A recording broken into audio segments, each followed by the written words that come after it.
ನಾನು ಕರ್ನಾಟಕ ರಾಜ್ಯದ ಜನತೆಗೆ ಹೇಳಲಿಕ್ಕೆ ಇಷ್ಟಪಡ್ತೇನೆ. ನನ್ನ ಮೇಲೆ ಈ ಸರ್ಕಾರ ಬಂದ ನಂತರ ಸರಿಸುಮಾರು 8-9 ಮೊಕದ್ದಮೆಗಳನ್ನು ಹಾಕಿದೆ. ಈ ಯಾವ ಮೊಕದ್ದಮೆಯು ನನ್ನ ಸ್ವಂತ ಹಿತಾಸಕ್ತಿಯ ಮೇಲೆ, ನನ್ನ ಸ್ವಂತ ಕೆಲಸಕ್ಕೋಸ್ಕರ, ನಾನು ಮಾಡಿರ್ತಕ್ಕಂಥ ಕೆಲಸಕ್ಕೋಸ್ಕರ ಹಾಕಿರ್ತಕ್ಕಂಥದ್ದಲ್ಲ.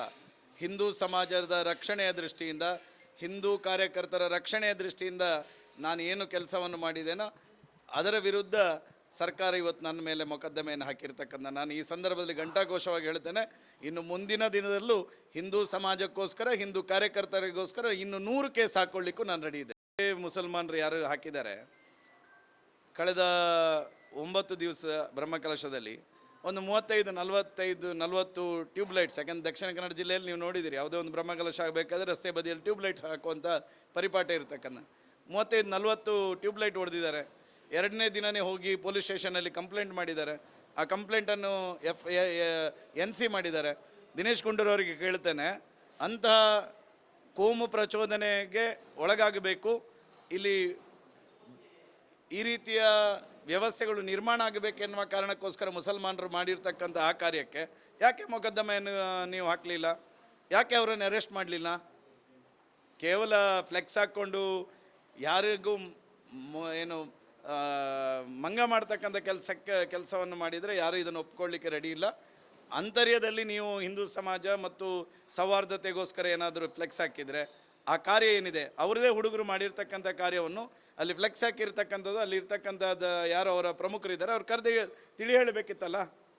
ಆ ಕೆಲಸವನ್ನು ಮಾಡದೆ ಪರೋಕ್ಷವಾಗಿ ಅಥವಾ ನೇರವಾಗಿ ಅವರಿಗೆ ಸಪೋರ್ಟ್ ಮಾಡ್ತಕ್ಕಂಥ ಈ ರೀತಿಯ ಫ್ಲೆಕ್ಸನ್ನು ಹಾಕಿಸಿಕೊಳ್ಳತಕ್ಕಂಥ ಹಿಂದೂಗಳಿಗೂ ನಾನು ಹೇಳ್ತೇನೆ, ನಮಗೆ ಈ ರೀತಿಯ ಸೌಹಾರ್ದತೆಯನ್ನು ಫ್ಲೆಕ್ಸ್ ಹಾಕುವ ಮೂಲಕ, ಇನ್ಯಾವುದೋ ಕಾರ್ಯಕ್ರಮಕ್ಕೆ ಮೆರವಣಿಗೆ ಹೋಗ್ತಾ ಇದೆ, ಅವರು ಸರ್ಬತ್ ಕೊಟ್ಟರು ಅಂತ ಹೇಳುವಂಥ ಕಾರಣಕ್ಕೋಸ್ಕರ ಈ ರೀತಿಯ ಎಲ್ಲ ಭಾವನೆಗಳಿಂದ ಮುಕ್ತವಾಗಿ ನಾವು ಹಿಂದೂಗಳಾಗಿ ಇರ್ತೇವೆ ಅನ್ನುವಂಥ ಭಾವನೆಯಲ್ಲಿ ನಾವು ಒಂದಾಗಿದ್ದರೆ ಖಂಡಿತ ಇಲ್ಲಿ ಈ ದೇಶದಲ್ಲಿರ್ತಕ್ಕಂಥ ಮತೀಯವಾದಿ ಯಾರು ಇಸ್ಲಾಂ ಮುಸಲ್ಮಾನರಿದ್ದಾರೆ ಅವರು ಹಿಂದೂಗಳ ಅಡಿಯಲ್ಲಿ ಕೆಲಸ ಮಾಡ್ತಾರೆ.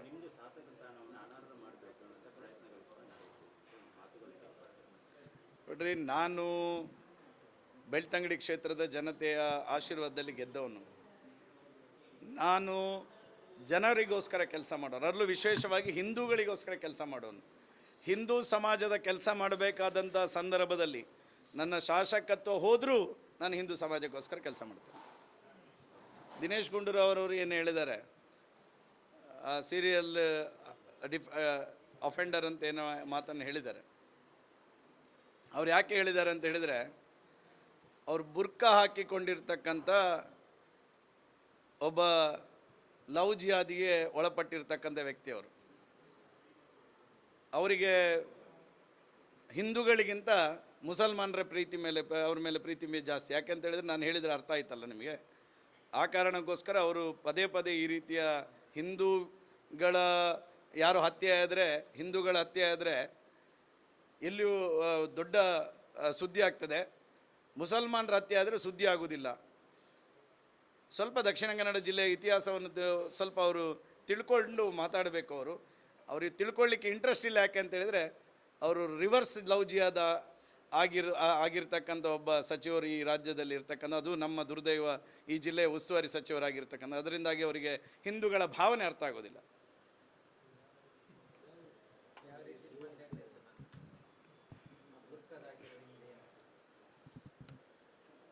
ನಾನು ಯಾಕೆ ದಿನೇಶ್ ಗುಂಡೂರಾವ್ ಬುರ್ಕಾ ಹಾಕಿಕೊಂಡಿರ್ತಕ್ಕಂಥ ಒಬ್ಬ ಉಸ್ತುವಾರಿ ಸಚಿವ ಅಂತ ಹೇಳಿದ್ದು ಅಂತ ಹೇಳಿದರೆ, ಅವರು ಮದುವೆ ಆಗಿರ್ತಕ್ಕಂಥದ್ದು ಯಾರನ್ನು? ಇಸ್ಲಾಂ ಧರ್ಮದ ಮಹಿಳೆಯನ್ನು ಮದುವೆ ಆಗಿರ್ತಕ್ಕಂಥದ್ದು. ಯಾವಾಗಲೂ ಲವ್ ಜಿಹಾದ್ ಮಾಡ್ತಕ್ಕಂಥ ಸಂದರ್ಭದಲ್ಲಿ ಹಿಂದೂ ಹುಡುಗಿಯರನ್ನು ಮುಸಲ್ಮಾನರು ಲವ್ ಜಿಹಾದ್ ಮಾಡ್ತಾರೆ. ಇಲ್ಲಿ ಆಗಿರ್ತಕ್ಕಂಥದ್ದು ಉಲ್ಟಾ. ದಿನೇಶ್ ಗುಂಡೂರಾವ್ ಅವರ ಹೆಂಡತಿ ಲವ್ ಜಿಹಾದಿಗೆ ಒಳಪಡಿಸ್ತಕ್ಕಂಥ ಕೆಲಸ ಮಾಡಿದ್ದಾರೆ. ಆ ಕಾರಣಕ್ಕೋಸ್ಕರ ಹಿಂದೂಗಳ ಭಾವನೆಯ ಬಗ್ಗೆ ಅವರಿಗೆ ಶ್ರದ್ಧೆ ಇಲ್ಲ, ಹಿಂದೂಗಳ ಬಗ್ಗೆ ಅವರಿಗೆ ವಿಶ್ವಾಸ ಇಲ್ಲ. ಹಿಂದೂಗಳನ್ನು ಯಾವ ರೀತಿ ನಡೆಸ್ಕೊಳ್ತಾ ಇದ್ದಾರೆ, 3rd ಗ್ರೇಡೆಡ್ ಸಿಟಿಸನ್ ರೀತಿಯಲ್ಲಿ ಇವತ್ತು ಅವರು ಕೊಟ್ಟಿರ್ತಕ್ಕಂಥ ಸ್ಟೇಟ್ಮೆಂಟ್ ನೋಡಿದಾಗ ಆ ನಿಟ್ಟಿನಲ್ಲಿ ಅವ್ರು ನಡೆಸ್ಕೊಳ್ತಾ ಇದ್ದಾರೆ. ಆ ಕಾರಣಕ್ಕೋಸ್ಕರ ಅವರು ಬುರ್ಕಾ ಹಾಕಿಕೊಂಡಿರ್ತಕ್ಕಂಥ ಒಬ್ಬ ಜಿಲ್ಲಾ ಉಸ್ತುವಾರಿ ಸಚಿವ ಎನ್ನುವಂಥದ್ದನ್ನು ಹೇಳಿದೆ ನಾನು.